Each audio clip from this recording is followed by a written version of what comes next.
Okay, car hunting naman kami. Nandito ulit kami sa Springfield at nandito kami sa Honda. So, pumunta kami dito ngayon sa Springfield para mag-apply si Tins ng kanyang Social Security. So, may nagkaroon ng confusion regarding sa Social Security niya.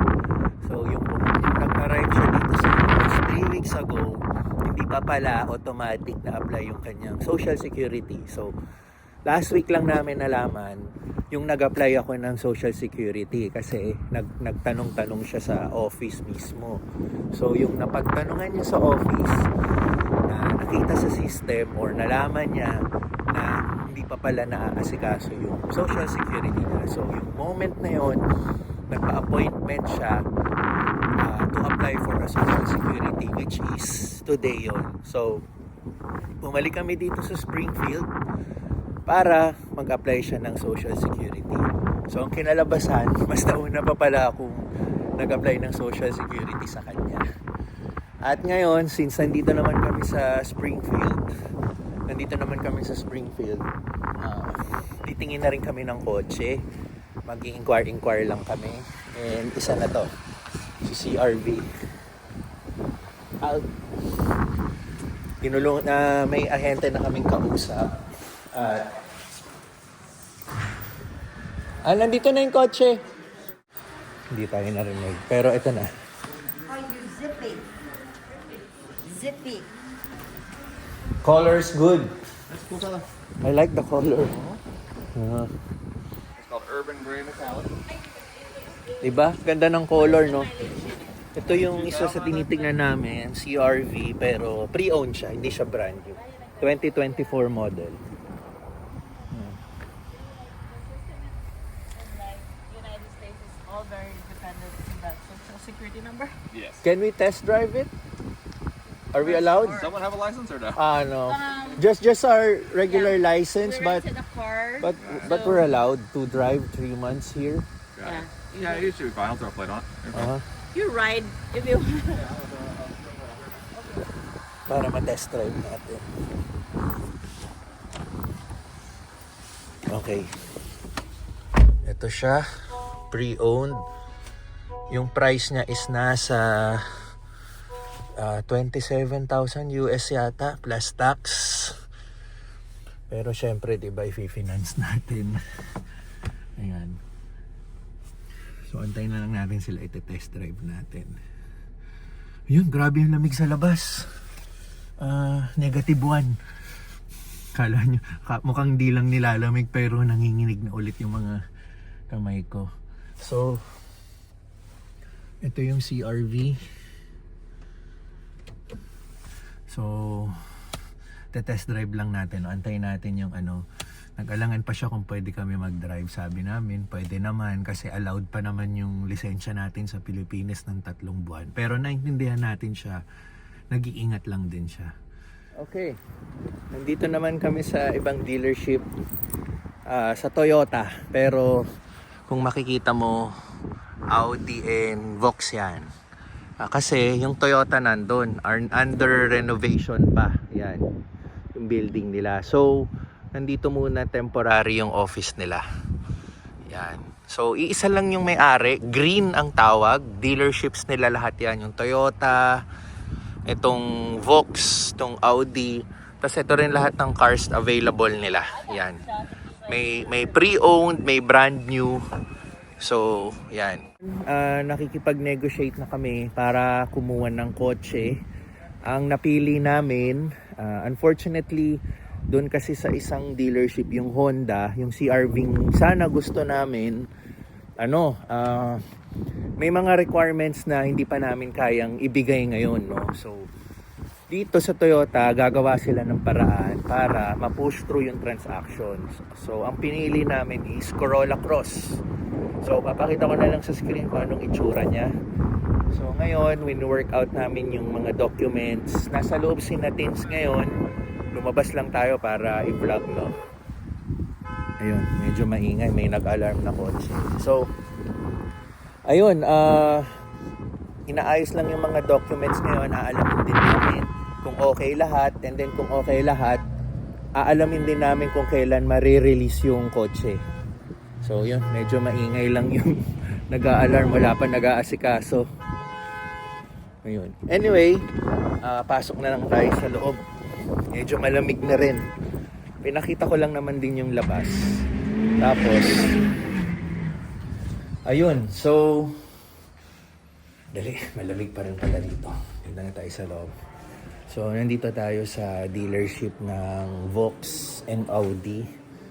So, may mga libreng like soft drinks, kape, everything.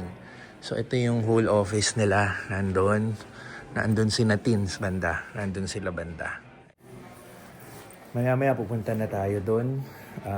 Kung aalamin din namin kung kailan pwede i-release yung kotse kasi yung nire-rent naming kotse ngayon, kailangan na namin ibalik sa March 4.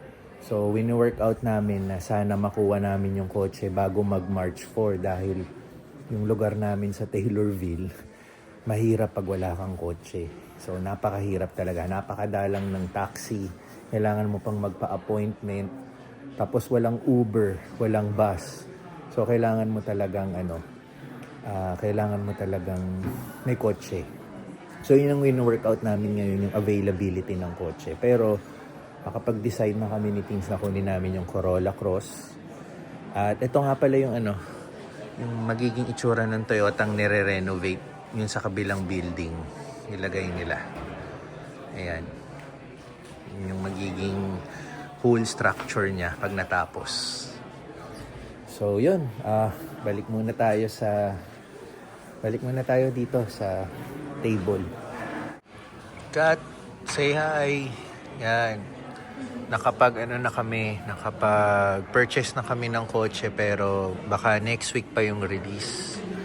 Ito si Teens. Yan, busy. So, sinamahan kami ni Kat. Maraming salamat, Kat.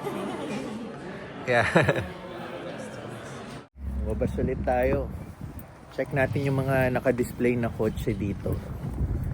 Dahil nga wala pang sariling building yung Toyota, wala silang showroom, no? Pero may mga napansin tayo. Ito, tingnan nyo. Bagong RAV4, electric na siya. O hybrid ba to? Hybrid electric yan, all-wheel drive. Ganda, no?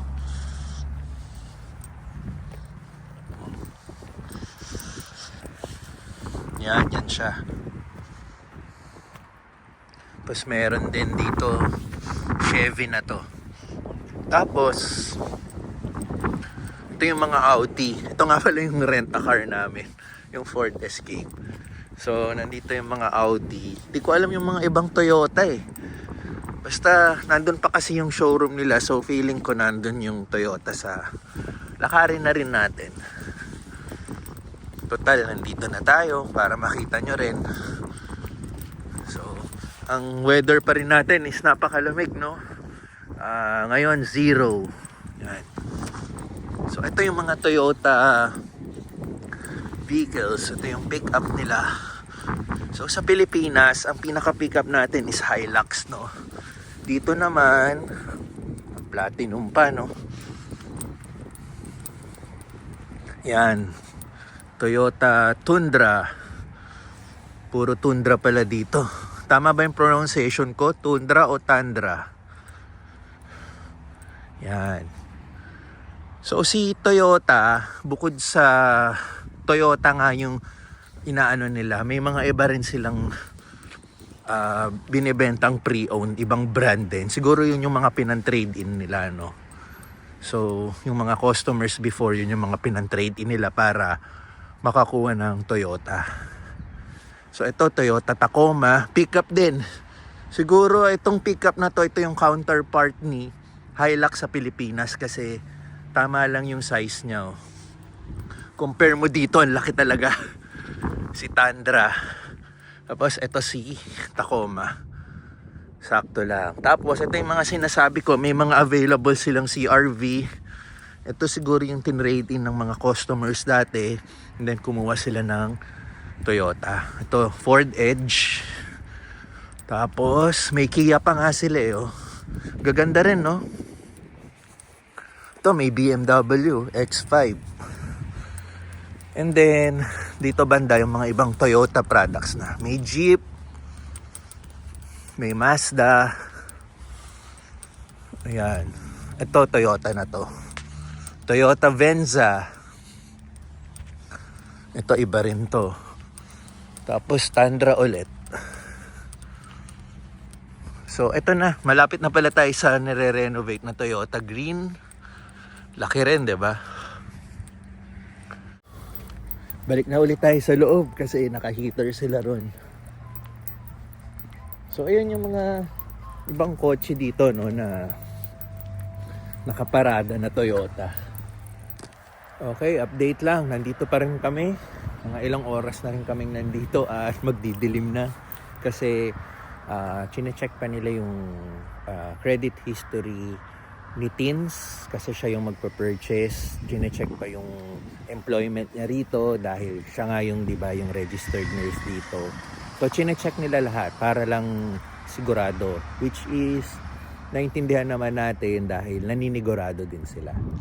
Pero oras na maging okay yun, ma-approve na yung sale ng kotse sa amin. Pero hindi namin makukuha tonight siguro in a week or two i-release na sa amin kasi kailangan din namin asikasuhin pa yung insurance.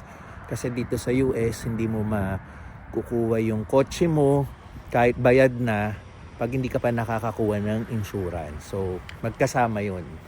So ngayon ang wino-workout din namin is yung insurance and also yung mismong dealer chine-check pa yung background ni Teens. Yan, yung employment niya, paano kami nakapunta rito, yung mga passports namin, yan. So yun, antay-antay lang, ganun. Kahit naman siguro naalala ko sa Pilipinas, ganun din. Marami ring checking ng background kasi hindi ka naman basta-basta magre-release ng kotse sa isang tao porket may pambayad, di ba? Marami ring naninigurado din. So, ayun, time check, 6:00 ng gabi. So, nandito pa rin tayo sa Springfield at as usual, malamig pa rin. So, balik na tayo sa loob. May nilagay lang ako sa kotse kaya lumabas tayo. Hindi rin tayo masyadong makapag-ingay sa loob dahil may kanya-kanyang mga client, yung mga ahente. Baka maka-istorbo tayo habang binablog natin. So, okay. Pasok muna ulit tayo dahil mas maganda yung dito, pakiramdam ng may heater.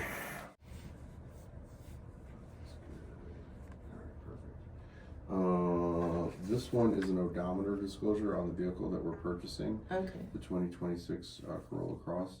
I'm anticipating it's going to have about 75 miles on it when it gets here. Okay. Oh, The Yeah, dealer's- because yeah. it's yeah, the dealer's 70 miles Okay. away, so Alright. we're about 75 is what it should be. So on this one here, so Tinsel, you're going to sign to the left, and then John will be right next to you on the same line. Okay. Okay.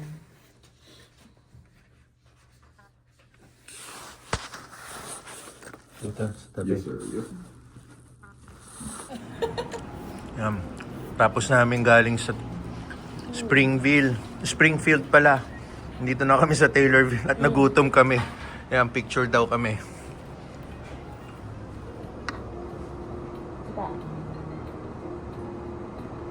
Okay. Taggutom lang eh. So, order kami ng Triple Crown Mongolian and Orange Chicken. Kat, sobrang thank you. Sinamahan mo kami. Grabe, pinagtsagaan kami ni Kat for 5 hours.